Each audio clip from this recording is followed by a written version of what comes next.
Assalamualaikum dan selamat pagi dari saya, Nur Syifat Maisara. Dan saya Aisyah Hafia.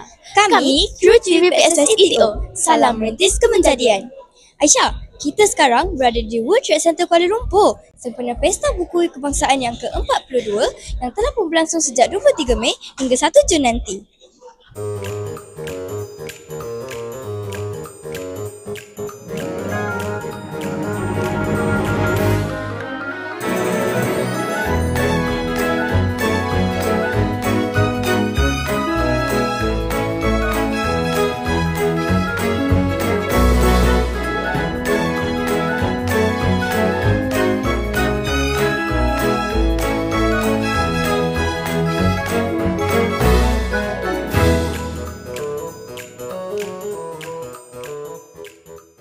Hari ini adalah hari ke-6 Pesta Buku ini diadakan.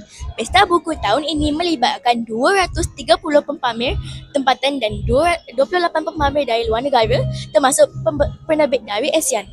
28 pempamer dari luar negara itu adalah dari Indonesia, Thailand, Vietnam, United Kingdom dan Turki. Wah, banyak ya Aisyah. Dan saya dapat tahu ada lebih 1,100 rupiah yang dibuka untuk pengunjung.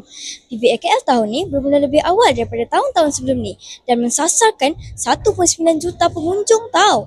Walaupun ada sedikit cabaran kerana bermula serentak dengan sidang kemuncak ASEAN yang ke-46. Namun, tidak menghalang rakyat Malaysia yang cintakan ilmu untuk sama-sama hadir dan merasai sendiri pengalaman yang berharga ini.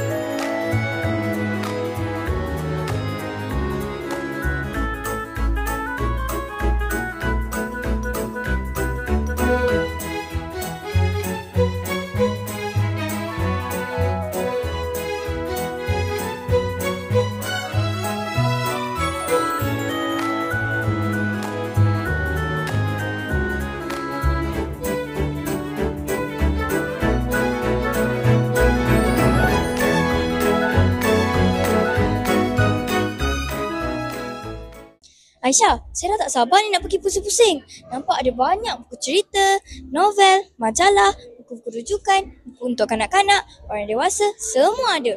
Rambang mata dah ni, tak tahu nak pergi yang mana dulu. Hehehe. Saya rasa saya nak mula dengan Ruai Dewan Bahasa Pustaka kat depan tu lah. Saya pun sama. Jom kawan-kawan ajak ibu, ayah, saudara mara dan ramai-ramai ke Pesta Buku Kebangsaan 2025 di World Trade Center KL ni tau. Sampai sini dulu dari kami.